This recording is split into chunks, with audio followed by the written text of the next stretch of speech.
إن الحمد لله نحمده ونستعين به ونستغفره ونعوذ بالله من شرور أنفسنا ومن سيئات أعمالنا. من يهديه الله فلا مضل له ومن يضلل فلا هادي له. وأشهد أن لا إله إلا الله وحده لا شريك له، وأشهد أن محمدًا عبده ورسوله. يا أيها الذين آمنوا اتقوا الله حق تقاته ولا تموتن إلا وأنتم مسلمون. يا أيها الناس اتقوا ربكم الذي خلقكم من نفس واحدة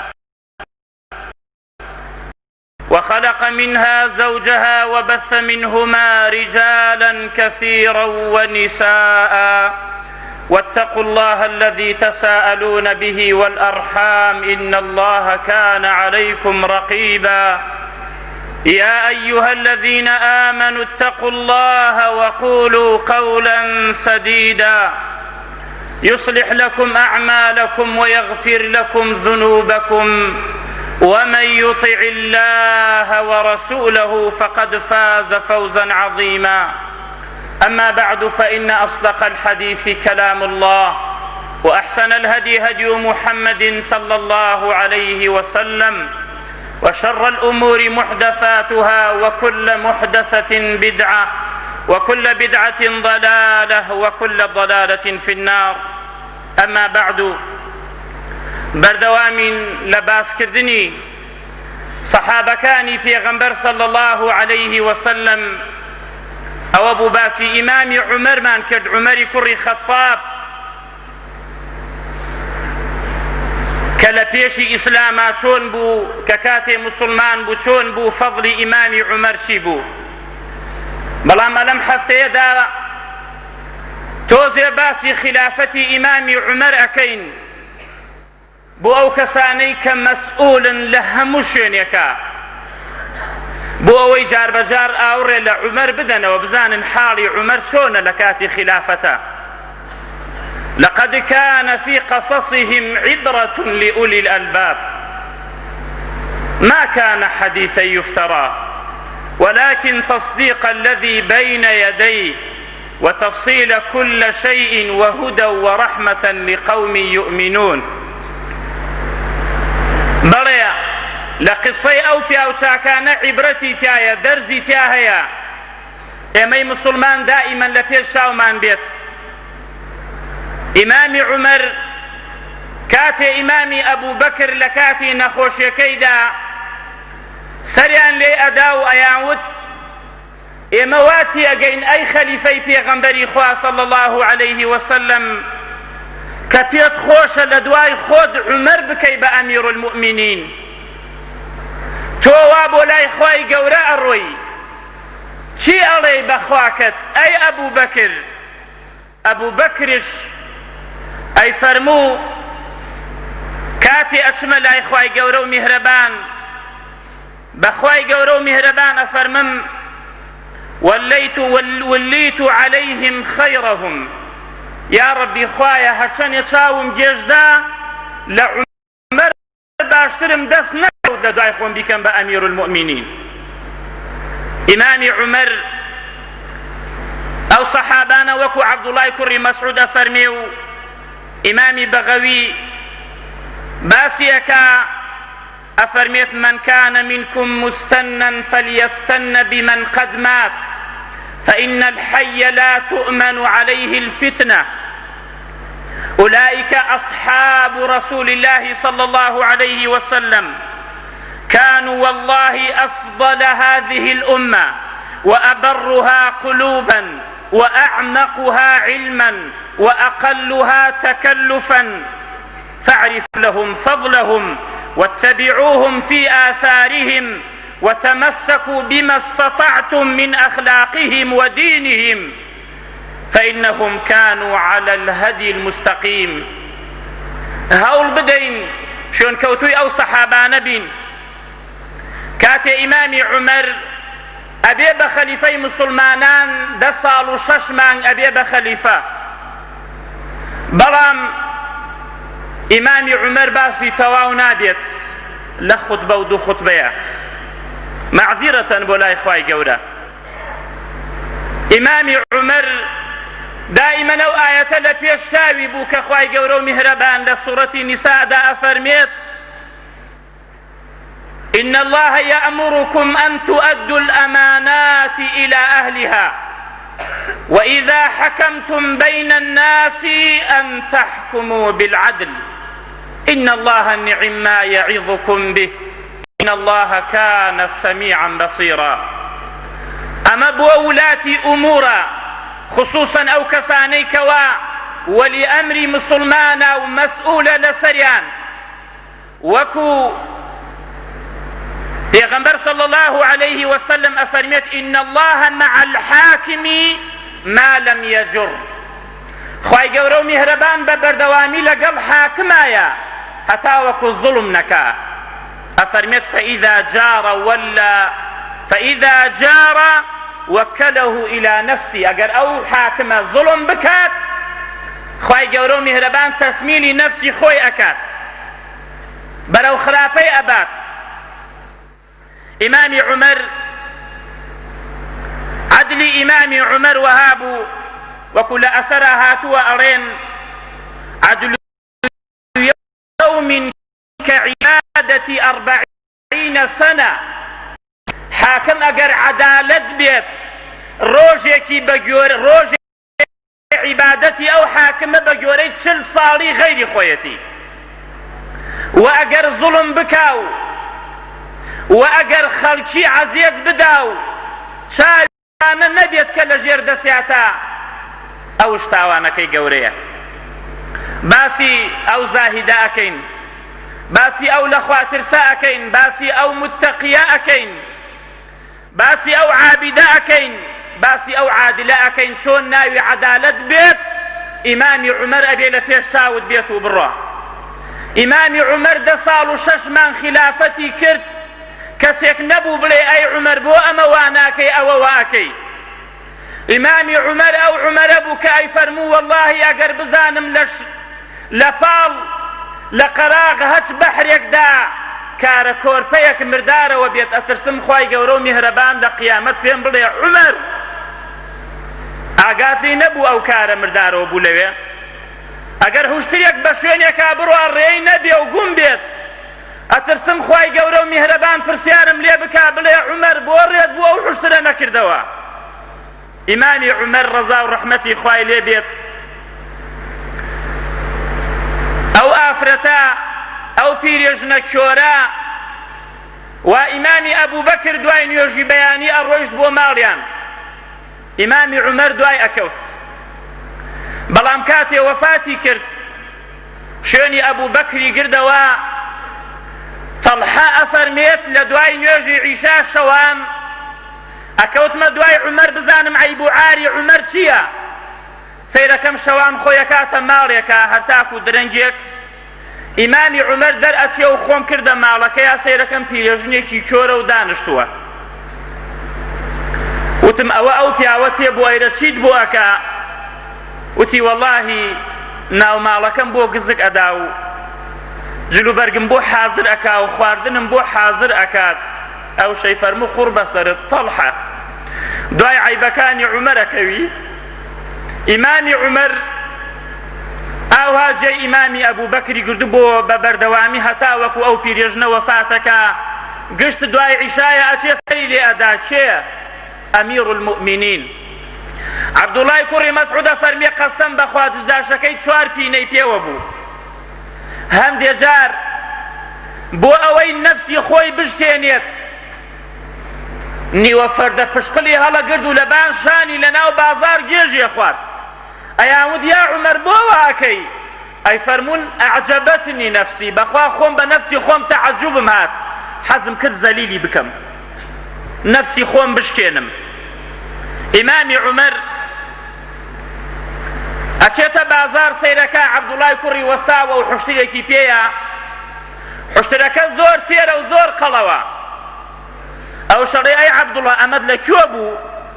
ئەو شەڵێ باوە کڕیم سەیرەکە ئێستاکە دووقات خێریە. ئەلێ ئەی عەبدوڵڵا ئەوە ئەیکەیتە ناو پەرێزی خەڵکەوە بۆ ئەوەی بڵێن ئەوە کوڕەکەی ئەمیرولموئمینین هات ڕێت بدەن، حوشتەکەی تو ئاوها قەڵەوە بێت، بە چەند کڕیتە ئەیفرۆشی، بە چەند کڕیتە ئەوە نەپارەکەی خۆت هەڵەگری و ئەو دای تەسمیل منەکەی وەی کەمە بەیتولمالەوە.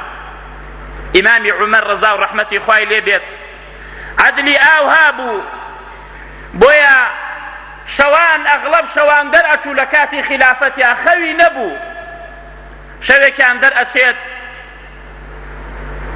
گوێی لە دەنگ ئافرەتێکە بێ لەگەڵ دایکەکەیان لە ماڵەوە، دایکەکەی بە ئافرەتەکە ئەڵێ ئەی کچم ئەو شیرە بێنە با هەنێ ئاوی زیاد بکەین. ئەو شەڵێ دایە ئەی تۆ نازانی عومەر قەدەغەمان لێ ئەکا نابێ ئەو بکەینە ناو شیرە. ئەڵێ کچم خوا ئەزانێ عومەر لەکوێیە ئێستاکە؟ کچەکە ئەڵێ دایە ئەگەر عومەر لەیرە نەبێ خۆ خوای عومەر لەیرەیە.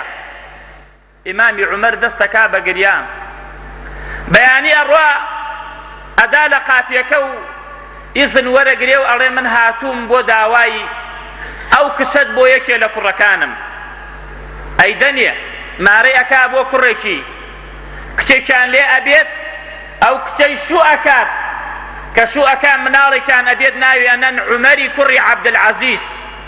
عومەری کوڕی عەبدولعەزیز کە ئیمامی عومەر ئەکا باوکی بابای.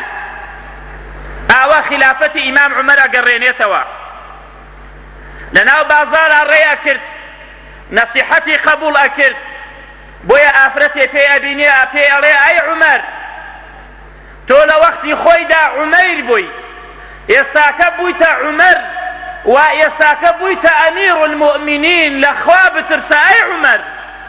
ئیمامی عومەر دەستەکا بە گریان و هەموو گیانی ئەلەرزێت. یەکێ لەگەڵی ئاتا پێی ئەڵێ ئەی ئافرەتەکە لەخوا بترسە، بۆ وا بە عومەر ئەڵێ؟ عومەر ئەڵێت لاقەی مەکە، لا خير فيكم إن لم تقولوا ولا خير فينا إن لم نقبله. خير لإيوايا نيا أجر نصيحتي إيما نكن، وخير لإيمشا نيا أجر نصيحتي إيوا قبول نكين. وازي لبنا وخواي قورو مهربان قصي وافرتي بيس. إمامي عمر صالك تيبا صليان دا بي أوتري عام الرمادة أو صالة زور بباراني أبي زود قاتو قري أبيت. ئیمامی عومەر خەڵکی دەراکا و ئەیان با بۆ نوێژە بارانە، لەوێ هەموو خەڵکی خڕەکاتەوە پێیان ئەڵێ یا ئەیوهە الناس من ئێوە بەڕاستی تووشی بەڵایەک هاتوون بە بۆنەی منەوە، یا ئەوەتان من تووشی بەڵایەک هاتوون بە بۆنەی ئێوەوە، ئەم بێبارانیە و ئەم قات و قڕیە، یا ئەوەتا تاوانی منەوای لێتان کردە خوای گەورە و میهرەبان، یا ئەوە تا تاوانی ئێوەیە خواوا غەزەبی لێمان کردووە. بۆیە بە بەردەوامی دەستی بۆ ئاسمان بەرز دەکردەوە، هەر ئەستەغفیرڵڵای ئەکرد، زۆربەی دوعاکەی ئەستەغفیرڵڵا بوو، چونکە خوای گەورە و میهرەبانە فەرمێت فەقولت استەغفروا ربکم إنه كان غفارا يرسل السماء عليكم مدرارا. ئەستەغفیرڵڵای ئەکرد، دەستی دانەگرت هەتا وەکو بارانێکی زۆر زۆر باری و خوای گەورە و میهرەبان ڕەحمەتی بۆیان نارد. چەند ڕۆژێکی پێچ و دووسێ پیا و ئەعرابی تێنە لای ئیمامی عومەر ئەڵێن یا ئەمیرولموئمینین فلانە ڕۆژ وەڵڵاهی لە فلانە دۆڵ بوومان، گوێمان لێی بوو، پەڵە هەورە هات و ئەڕۆی گوێمان لە هەورەکان بوو، ئەیانوت قەد ئەتەیناکە یا عومەر، ئەوە غەوس هات بەرەو پیریتەوە عومەر ئەوە هاتین. ئیمامی عومەر پیاوێکی ئەمەنە متەقی بوو. ئیمامی عومەر مەلبەسه حەلال ومەشربه حەلال وغذي بالحلال فأنا يرد هذا. چۆن خوای گەورە و میهرەبان دوعای ڕەد ئەکاتەوە کە هەموو ژیانی هەر نان و ڕۆنی زەیتی ئەخوات، زگی دائم قۆڕەی ئەهات، ئەویت وەڵڵاهی قۆڕەت بێ یا نەدبێت تێرت ناکەم هەتا وەکو مسلمانان تێر نەخۆن. شەوان کاتێ نوێژی ئەکرد نەی ئەزانی چی ئەڵێ لە نوێژەکەی، ئەمەنە هۆڵی مسلمانانی بوو لە عام ڕەمادەدا. بۆیە ئەلەو کاتانە عمەردا کە کاتێ خەلیفەیە شەوێکیان لەگەڵ ئەسلەمە هاوڕێیەتی دەرئەچێ و ئەڕات ئەگەڕێ بەناو مسلمانانە بزانین کێ پێویستی هەیە، بزانین کێ موحتاجە، کێ لێی قەوماوە، ئەبینێ ئاگرێک لە دوورەوە ئەستێت بە ئەسلەم ئەڵێ هەلومە مەعی، بکەوە ڕێ با بڕین بزانین ئەو ئاگرە چییە. ئەچێتە دیار ئاگرەکە، سەیرەکە ئافرەتێکە و قازانی ئاوی داناوە و ئەیکوڵێنێت، چەند منداڵێک بە دیار قازانەکەوە تێن و ئەڕۆن و ئەگرێن. ئیمامی عومەر ئەڵێ ئیزنم ئەدەی بێمە پێشەوە، ئەڵێ فەرموو. ئەڵێ کوا پیاوەکەت؟ ئەڵێ وەڵڵاهی پیاوەکەم نەماوە، ئەمانە هەمووی هەتیون. ئیمامی عومەر پێی ئەڵێت، ئافرەتەکە ئەڵێ بڵێ. ئەڵێ باشە ئێوە قازانە چییە؟ ئەو مناڵانە بۆ ئاوەها ئەکەن؟ ئەو شەلێ وەڵڵاهی لە برساوە ئەکەن، الله بەینەنا وبەینە عومەر، خوش لە بەینی من ئێمە و عومەرا بێت. ئیمامی عومەر دەستەکا بە گریە و ڕائەکە. ئەسلەمەکەوێتە لاتەکی لە ماڵەوە هەچی هەیە ئەیداتە بان کۆڵیا و ئەیبات، ئەی قوربە سەرت عومەر، ئەو مناڵانە نان نییە بخۆن، ئەوانە هەتیون. ئەسلەم لە ڕێگا پێی ئەڵێ یا ئەمیر المؤمنین، بێرە ئەو شتانم بدەرێ من بیدەمە کۆڵی خۆمە. ئەڵێ تۆ تاوان من هەڵەگری لە قیامەت، شتەکانی بۆ ئەبا، خواردنیە زۆر بۆ ئافرەتە ئەبا و هەتاوەکو منداڵەکان تێر ئەخۆن، شەو زۆر درەنگیان بەسەراتێت. ئەسلەم ئەڵێ یا ئەمیر المؤمنین با بڕۆین. ئەفەرمێ وەڵڵاهی ناڕم هەتاوەکو بە پێکەنینەوە خەویان لێ نەکەوێ. ئەی قوربە سەری عومەر، چەنەها هەتی وا هەیەکە لە ناوچووە، چەنەها هەتیومانەیە ئێستا حاڵی چۆنە، چەنەها بێوەژنمانەیە حاڵی چۆنە. ئیمامی عومەر ئیدارەی نەبوو، ئەیزانی خەلیفایەتی ئەوەنە قورس و گرانە. لە قیامەت خوای گەورە و میهرەبان ئەیوەستێنێت، ئەفەرمێت وەقیفوهم ئینەهم مەسئولون، بیان وەستێنن. ئیمامی عومەر حاڵی ئاوهایە، شەوێتر لەو شەوانە دەرئەچێت، ئەداتە بەردەم ماڵێکا سەیرەکان منداڵێک زۆر ئەگرێت، بە ئافرەتەکە ئەڵێت ئەی ئافرەتەکە ئەو منداڵە وسکت کە با ئەوەنە نەگرێت. ئەوش نازانێ عومەرە لە دەرەوەتا بۆچی ئەگرێت. ئیمامی عومەر ئەڕافەڕێ ناو شاری مەدینە لێ ئەدا و ئەگەڕێتەوە سەیرەکان منداڵەکە هەر ئەگرێ. پێی ئەڵێ ئافرەتەکە بۆ ئەو منداڵە وسکت داکەی؟ ئەو شەڵێ ئەی نازانی عومەر مەواد غیزایی نادا بە نەفەرێک هەتاوەکو شیر بخوا، هەتا شیرە خۆرە بێت هیچی ناداتێ عومەر، منش گەرەکمە لە شیر بیبڕمەوە بۆ ئەوەی عومەر شتێکمان بداتێت. ئیمامی عومەر دەستەکا بە گریان و ئەڕوات، ئەی قوربە سەر خۆتەی عومەر، چەنەها هەتی وات کوشتە. بەیانی ئەو حوکمە ئەگۆڕێت، ئەلێ هەر کەسێ لە دایکە بێت لەو ڕۆژەوە ئەبێ مەوادی بدرێتێ. ئیمامی عومەر، باسی ئیمامی عومەر تەواو نابێت، باسی ئیمامی عومەر تەواو نابێت. داکەین لە خوای گەورە و میهرەبان، وەکو چۆن لێمان حرام کرا بینینی ئەوان، خوای گەورە و میهرەبان مەحرومان نەکا لە بینینیان لە ڕۆژی قیامەتە. یا ربی خوایە لەگەڵ ئەوانە حەشرمان بکەی یا رب العالمین. هەرچەندێک کردەوەکانمان وەکو کردەوەی ئەوان نین، خوایە لەگەڵ ئەوانە حەشرمان بکەی و مەسئولەکانمان وەلی ئەمرەکانمان خەوفی خۆت بخەیتە دڵیانەوە. با ئەوەنە وەکو کتاب ئەنێرێ بۆ ئەبوو موسای ئەشعەری، پێی ئەڵێ یا ئەبا موسا لەخوا بترسە، ئاگدار بە ئەگەر حوشترێک زۆر بلەوە ڕێقەڵەو ئەبێت و ئەگەر قەڵەو بێت سەر ئەبڕێت، تۆش ئاگدار بە نەکەی دنیا بێتە دڵتەوە، وەڵڵاهی لەبان وەلی ئەمرایەتی و لەبان خلافەتی لات ئەدەم، وەکو ترە دوای نامێنێت. ئاوها دائیمەن چەنەها کەسی هەبوو ئەینارد بۆ ئەملا و ئەولا بۆ ئەوەی یارمەتی مسلمانان بدەن. ئیمامی عومەر ژیانی 10 ساڵ و 6 مانگ خەلیفایەتی ئەکا. لە دوای ئەوە ئیمامی عومەر شەهید ئەکرێت. أقول ما سمعتم وأستغفر الله لي ولكم ولسائر المسلمين فاستغفروه إنه هو الغفور الرحيم. بسم الله الرحمن الرحيم وبه نستعين وصلى الله وسلم على نبينا محمد وعلى آله وصحبه أجمعين. أما بعد، إمام عمر رضا ورحمة خوای لێ بێت ڕۆژێکیان پێغەمبەر صلى الله عليه وسلم ئەیبینێت جلێکی جوان ها لەبەر ئیمامی عومەرە، پێی ئەفەرمێ یا عومەر ثوبك هذا جديد أم غسيل؟ ئەم جلو بەرگەوا لەبەرتە ئەی عومەر، ئەوە تازە کڕوویتە یا شۆریت وا پاکە لەبەرتە؟ ئەوشە فەرمی ئەی پێغەمبەری خوا بەل غەسیل، شۆراوە جلەکەم ئەی پێغەمبەری خوا. ئەوش پێی ئەفەرمێت ئیلبەس جەدیدەن وعیش حەمیدەن وموت شەهیدا. ئیلبەس جەدیدەن، بیکەیتە بەرت بە تازەیی، ژیانێکی زۆر خۆش بەریتە سەر ئەی عومەر، خۆتش شەهید بیت. ئەو دوعایەی بۆ ئەکرد پێغەمبەر صلى الله عليه وسلم. لە کاتی وا خلافەت تەواوەکە ئیمامی عومەر چەند ئیشاراتێک تێتە ڕێگا بوو ئەوەی ئیمامی عومەر ئەجەلی نێزگەوە بووە.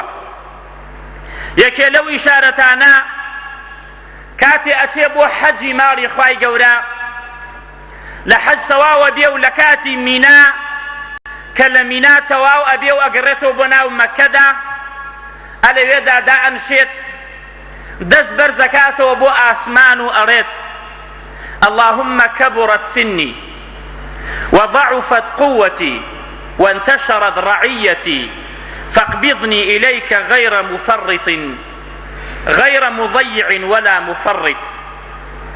ابن سعد لطبقات هينيته صحيحة. دعايك الإمام عمر كاتي لحج تواوبو أيود يا ربي خوايا من عمرم قورب وشصو 6 سال عمري كرت وكو بيغمبر صلى الله عليه وسلم وكو أبو بكر رضا ورحمتي خواي لي بيت وخلشي قال زور بوا رنقيت لمودا طاقتي أم رعيتم نمينيت. يا ربي خوايا بن بيتو بولاي خوت بيشوي توشي فتنة بن بيشوي كمكرب أنجام بدن برانبر بو خلقا. ودعايك تري إمام عمر أو أبو أي فرمو اللهم ارزقني شهادة في سبيلك واجعل موتي في بلد رسولك. إمام بخاري روايتك يا ربي خدايا مردني من با شهيدي بيت، خوايا مردني من با شهيدي بيت لريقاي تو، خوايا لشاري بيغمبركت بمريني يا رب العالمين. أو أبو خواي قورو مهربان دعاء إمام عمر قبولك أو بشهيدي أي كوجن شهيد بيو لشاري مدينش أبيت. بويا كاتي لحشتي توهر لذو الحجية أقرته بناو شاري مدينة وجمعاناني خطبة أليت لكاتي خطبة كيدا باسي بيغمبر أكا صلى الله عليه وسلم باسي إمامي أبو بكر كات وأفرميت كومل كسان يكتب مشاورم لقلك ألين أي عمر لداي خود يكي دست نشانك خواهی گەورە و میهرەبان دینەکەی خۆی گوم ناکات، خواهی گەورە و میهرەبان مسلمانان زەلیل ناکات. بەڵام من ئەمر و ڕەئیم بۆ ئەو 6 کەسەیە کە پێغەمبەر صلی الله عليه وسلم وفاتی لەو 6 کەسە زۆر ڕازی بوو. ئەوش زوبەیری کوڕی عەوامە، ئیمامی عەلیە، سەعدی کوڕی ئەبی وەقاسە، عەبدوڕەحمانی کوڕی عەوفە، طەلحەیە و ئیمامی عوثمانە. ئەو 6 کەسە کە پێغەمبەر صلی الله عليه وسلم کە وەفاتی کردو لەو 6 کەسە زۆر ڕازی بوو. ئەمجا کە لەبان منبەردا لە کاتی خوتبەکەیدا فەرمووی رأيت الرؤيا لا أراها إلا لحضور أجلي.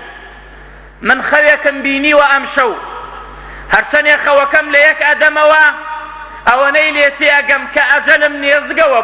فقصصتها على أسماء بنت عميس. کەڵە شێرێک هات لەناو خەوەکەما دوودەنێکی لێمدا کاتێ خەوەکەم باس کرد بۆ ئەسمائی کچی عومەیس کە خێزانی ئەبوو بەکرە. ئەوش پێمی فەرموو فقالت يقتلك رجل من العجم. أي عمر یەکێک لە عەجەم ئەتکوژێت. من وا تێگەم ئەجەلی من نێزگەوە بووە. ئیمامی عومەر کاتێ تەواو ئەبێت لە خوتبەکەیدا وەکو ئیمامی بوخاری بۆمان ڕیوایەتەکە ڕۆژێکیان لە نوێژی بەیانیدا نوێژ ئەکات ئەغڵب بەیانان سوورەتی یوسفی ئەخوێن یا ئەوە تا سوورەتی نەحلی ئەخوێن لە یەکەم ڕکاتە بۆ ئەوەی یەکەم ڕکات درێژ بێت هەندێک کەس ئەگەر جێماون بێن بگەنە نوێژە ئەفەرمێت لە ناو نوێژەکە بوومان کە تەکبیرەی کرد ئیمام عومەر ئەڵڵاهو ئەکبەر کابرایەکی مەجووسی دەستێکی زاڵم دەستێکی خەوارج تێتە ناو مزگەوتەوە چواردە کەس ئەداتە بەر خنجێر حەوتیان لێ ئەکوژێت ئیمامی عومەر ئەداتە بەر خنجێر لە ناو نوێژایە ئیمامی عومەر ئەبێ ئاوها زنو بکرێتەوە لە ناو نوێژە ئەبوو لؤلؤەی مەجووسی غولام المغیرە کاتێ دایان لێی تاقەتی نەما نوێژەکە بکە بەری کردە دواوە عەبدوڕەحمانی کوڕی عەوف و دەستی گرد و هاوردێ پێشەوە خەڵکی ئەفەرمێت گوێمان لە دەنگ سوبحان الله بوو نوێژەکەمان لێ تێک چوو هەتاوەکو عەبدوڕەحمانی کوڕی عەوف دوڕکاتەکەی بەیانی بە سوکی بۆمان کرد و سەلامان داوە ئیمامی عومەر کەوتووە و خوێنی لێ ئەڕوا ئەڵێ ئەی ئیبن عەباس بزار سەی کە کێ منی کوشتووە کاتێ دەوری ئەبوو لؤلؤەی مەجووسی ئەدەن قاتەلەه الله سەیرەکەن خۆی بەدەستی خۆی کوشت بەدەستی خۆی کوشت تێتەوە پێی ئەڵێ یا ئەمیرە المؤمنین غلام المغيرة أبو لؤلؤة قال قاتله الله لقد أمرت به معروفا خو من أو روجا بينيم قسەی خێرم بۆی کرد بۆ وای لە من کرد الحمد لله الذي لم يجعل منيتي في يد رجل يدعي الإسلام حمد بۆ ئەو خوایەی کەوا کەسێک منی کوشتووە ڕۆژێ لە ڕۆژان نەیوتووە من مسلمانم ڕۆژێ لە ڕۆژان ڕکعاتێ نوێژی نەکردەوە بۆ خوای گەورە لە ڕۆژی قیامەتە ئالم یا ڕەبی خوایە ئەمە هیچ بەڵگەیەکی نییە ڕۆژێ لە ڕۆژان سوبحان اللهێکی نەوتووە خۆی ئەکوژێت ئەی قوربە سەرت ئەبوو لؤلؤە کێت کوشت ئەی قوربە سەرت ئیمامی عومەر ئەفەرمێت عەبدوڵای کوڕی عەباس فاحتمل إلى بيته فانطلقنا معه كأن الناس لم تصبهم مصيبة قبل يومئذ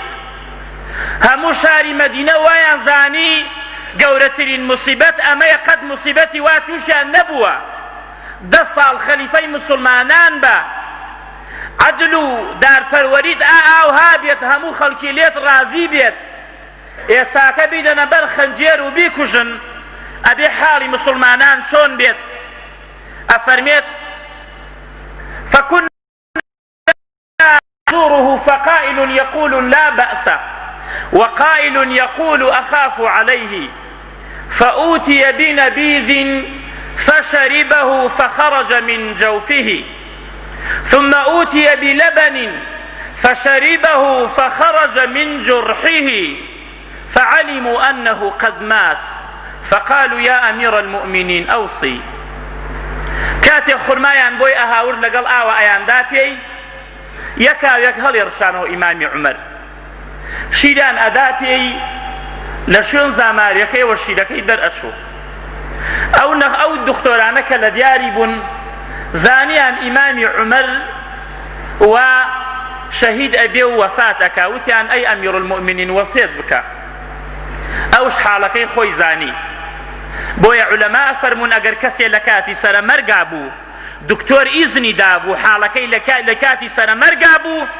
مەڵێ ڕەنگت باشە و ئیشەڵا باشەوی پێی بڵێ وەسیەت بکە چیت هەیە وەسیەت بکە ئیمامی عومەر وەسیەت ئەکا وەسیەتەکەی چەنەها مؤلف بە چەنەها مجەلەدا دەینووسن دەسەکاتە وەسیەتکردن ئیمامی عومەر یەکێ لە وەسیەتەکانی ئەوەیە کاتێ خەڵکی سەردانی ئەکرد و خەڵکی ئەهات بۆ لای و یەکێک ئەیوت باشە بێت یەکێک ئەیوت بەخوا لێ ئەترسم ئیمامی عومەر لە ماڵەوە کەوتووە و بەیانیە کاتێ خەبەری ئەبێتەوە ئەڵێ ئایا خەڵکی نوێژی کرد نوێژی بەیانی ئەڵێن بەڵێ ئەی ئەمیر المؤمنین ئەفەرمێت لا حەظ في الإسلام لمن ترك الصلاة ئەو کەسە ئیسلام لەو کەسە بەریەکەوە نوێژ ناکا بە حەیاتی ئەم تاکە لە دوای خۆرکەوتن ئیمام عومەر هەڵەسێ و هەڵێسێنن دەست نوێژێک ئەکرێ و نوێژەکەی ئەکات ناتوانێ فەرزێک لە فەرزەکانی خوای گەورە و میهرەبان جێبەجێ نەکا ئیمامی عومەر ئەلەو کاتانەیە ئەبێت گەنجێک تێ بۆ لای سەردانی ئەکا کاتێ سەردانی ئەکا وەسفی ئیمامی عومەر ئەکا پێ ئەڵێ یا ئەمیر المؤمنین إن رسول الله صلى الله عليه وسلم توفي وعنك راض پێغەمبەری خوا کاتێ وەفاتی کرد زۆر لە تۆ ڕازی بوو تۆ مسلمان بووی کاتێ خەڵک کوفری ئەکرد تۆ خلافەتت 10 ساڵ کرد وەلەیتە فعدلتە عدالەتت کرد ئەی عومەر ثم قتلت شهيدا ئەوە تۆ بە شەهیدی کوژرای ئەی عومەر ئیمامی عومەر عەبدوڵای کوڕی عەباس ئاوا وەسپی ئەکرد و ئەو شەی فەرموو بۆم دووبارە بکەرەوە والله قورسایەتی ئەرض ئاڵتونم هەبێت ئەیکەم بە فیدای عەزابی ڕۆژی قیامەت ئەلەو کاتەتا کاتێک گەنجەکە ئەڕاتە دواوە جلوبەرگەکەی شۆڕە لە عەرزە خشێت پێی ئەڵێ بۆم بانگ بکەنەوە ئیمامی عومەر وا گیان ئەدا بۆی بانگەکەنەوە پێی ئەڵێ ارفع ئیزارك فإنه أبقى لثوبك وأتقى لربك جلوبەرگەکەت هەڵکە تۆزێ لەبەر ئەوەی بۆ جلوبەرگەکەت دائیمەن پاکە و یا ئەبقا یا ئەنقا هەردووکی هاتووە ئەمێنێتەوە جلوبەرگەکەت نادڕێ و پاک و تەمیز ئەبێت و ئەتقا لربك ئەگەر جلوبەرگەکەت کوڵ بێت تەقوایە بۆ خواکەت کەسێ ئەگەر جلوبەرگی لە قاپە قوڵەی بۆبانەوە بێت ئەوە بزانن عیبادەتێکە کردوێتی واللهی لە کاتی سەرە مەرگدا ئەمر بە چاکە ئەکا و نەهی لە خراپە ئەکا ئەلەو کاتانەیە ئەبێت بانگی عەبدوڵای کوڕیەکە ئەی عەبدوڵا وەرە بزانم چەندێ قەرزارم ئەمیر المؤمنین 10 ساڵ کاتێ لە یەکێ دەنەوە ئەگەڕێن سەیرەکەن 86,000 دینار قەرزارە ئیمامی عومەر خەلیفەی مسلمانان زاو ڕەحمەتی خوات لێبێ ئەی عومەر پاچی و بێگەردی بۆ توش ئەی خوایە کە ئەو عومەرت ئاوها خەڵق کرد 86,000 قەرزارە بێت بان کوڕەکەیەکە عەبدوڵڵا ئەڵێ وەرە بڕۆ بۆ لای قوڕەیش بۆ لای ئالی عومەر ئەگەر دایان پێت ئەوە قەرزارەکەم بدەرەوە ئەگەر ئەوان نەیاندا پێت ڕووبکە قوڕەیش داوا لە قوڕەیش بکە بەشکم قەرزاریەکەم بدەنەوە ئەگەر نەبوو هەوڵ بدەنە شوێنێکا بۆم پەیاکەن لە بەیتولمال قەرزاریەکەم بدەنەوە بۆچی ئەو عومەرەیە شوێن کەوتووی پێغەمبەرە صلی الله عليه وسلم کاتێ وەفات ئەکا درعەکەی بەڕەهن دایناوە لای کابرایەکی یەهودی یعنی گەنموجۆی هاوردە بە قەرز درعەکەی دانابوو پێغەمبەر صلی الله عليه وسلم نەک بە دەستپارەوە خەریک بمێنێ نەک بە دەستپارەوە خەریک بمێنێ 86,000 ئەو کاتە قەرزارە بێت ومن يعمل مثقال ذرة خيرا يرى ومن يعمل مثقال ذرة شرا يرى لپاشاندا ئەلەو کاتانەیە ئەبێت ئیمامی عومەر سەری لە باوشی عەبدوڵای کوڕی ئەبێت بە عەبدوڵای کوڕی ئەڵێت ڕۆڵە سرم دا بنە لە بانڕانت بینە بان خۆڵەکەوە ئەو شەڵێ باوە فەرقی چییە لە بان ڕانمە ئەڵێن مەکە سرم بنە بان خۆڵەکەوە با تۆزەکە بڕاتە سەر و چامە بەشکم خوای گەورە و میهرەبان بە بەزەیەک و سەیرم بکە بەشکم خوا ڕەحمێکم پێ بکە سەری لە بان خۆڵەکە دانە عەبدوڵای کوڕی ئەمجا بانگی عەبدوڵاکە ئەڵێ وەرە بچۆ بۆ لای دایکی مسلمانان بۆ لای عائیشە پێی بلێ عومەر سەلامت لێ ئەکا نەڵێ ئەمیر المؤمنین لأنی لست اليوم أميرا للمؤمنين من لە ئەمڕۆ بەدواوە ئەمیر المؤمنین نیم بڕۆن سەلام بکەن لە عائیشە پێی بڵێن عومەر سەلامت لێ ئەکا ئەڵێ بزان مەجالم ئەدەنێ لە لای پێغەمبەر صلی الله عليه وسلم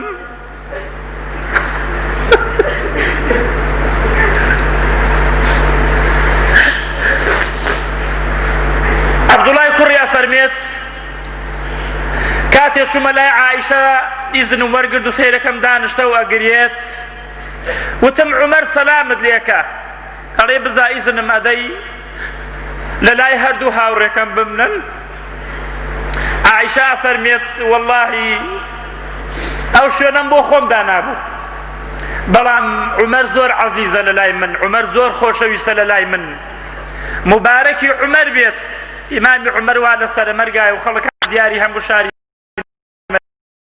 مەدینە عەبدوڵای کوڕی ئەگەڕێتەوە خەبەر بداتە باوکی ئەڵێن ئەی ئەمیر المؤمنین ئەوە عەبدوڵای کوڕت هاتەوە ئەو شەڵێ بەرزم بکەنەوە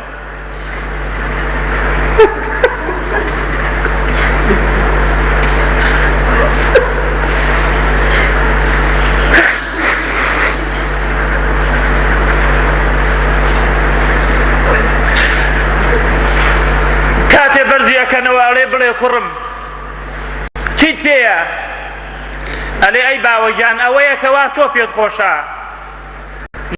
مەقالی عومەر ئەوەیە کە ئەڵێ ئێستاکە ئەلقا محەممەدەن ئێستاکە ئەلقا ئەحیبە محەممەدەن وەحیزبە بەڵام لیسانی مەقالی وایە ئەفەرمێت واللهی گەورەترین هەموو غەمی من ئەوە بوو کە لە لای پێغەمبەر صلی الله عليه وسلم بمنن ئیمامی عومەر لەو کاتانەیە ئەبێت خەریکی شاهێدمانی هاوردنە و لەو کاتانەدا ئەو ڕوحەی ڕائەکێشن وەکو چۆن موویەک لە ناو ماسێ دەربکەی وەکو چۆن ئاوێک لە شەربە دەربێت ڕوحی ئیمام عومەر دەرئەچێ و هەموو شاری مەدینە ئەکەن بە گریان ئیمامی عومەر ئەشۆرنەوە و بەرەو مزگەوتی پێغەمبەر صلی الله عليه وسلم بەرەو بۆ لای هەردوو هاوڕێکەی ئەفەرمێت ئەی عەبدوڵای کوڕم ئەگەر کاتێ وەفاتشم کرد هەلە خۆتانەوە نەم بەنەژیر و هەمسا ئیزن لە عایشە وەرگرن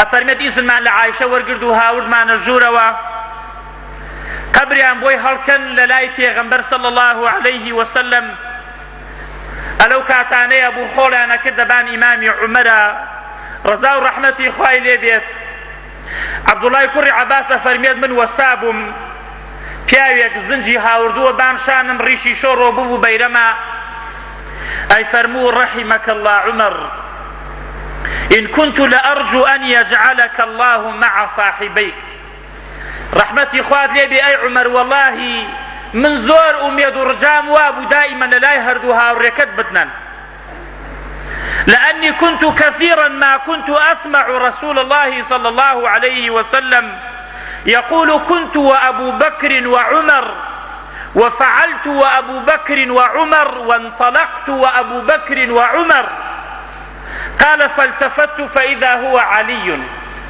عبد الله كري عباس أفرميت أو كاون بيني وايا ودعاء خيري بو إمام عمر أكرت أي فرمو والله زور رجام وابو تولى لاي پیغمبر صلى الله عليه وسلم وهاوريكي بنري بزور لبروي من زور جملة پیغمبر أبو صلى الله عليه وسلم أي فرمو من أوهام كرد أبو بكر وعمر لقل مابون من درشم لمال أبو بكر وعمر لقل مابون من أو إيشم كرد أبو بكر وعمر لقل مابون أو الرجاء من هات دي عبد الله كري عباس فرمي برم كرد داو سيكم إمامي عليا كاتب وفاتك إمامي عمر شهيد أبيت رضا ورحمتي خواهي لي بيت وكتون إيما لسر أرز وأستير كان بينين شن بشكاليا آوها لبهشتا إمامي أبو بكر وعمر آوها مقر ببينين إيما لبهشتا خواهي قورون بهربان بكاتا قسمت مان بويا عائشة رضا ورحمتي خواهي لي بيت دايكي مسلمانان أفهمت والله كاتي أتما أو جوروا كبيغمبر صلى الله عليه وسلم وأبو بكر لقبر نراون هرب بوشاكي احتيادية وبلفشكي احتيادية أتما جوركوا وسلام مليانك الأموت أوا يكي كان بياوما يكي كان جباوكما بلام والله كاتي عمر شهيد كلا وهاورديا نايان نعت مجوروا إلا بخمار وحياء من عمر زور شرم مكان عمر شرم بك على كسيكي مردو أو آفرتا دايكي إيمان داران شرم بك على كسيكي مردو بيت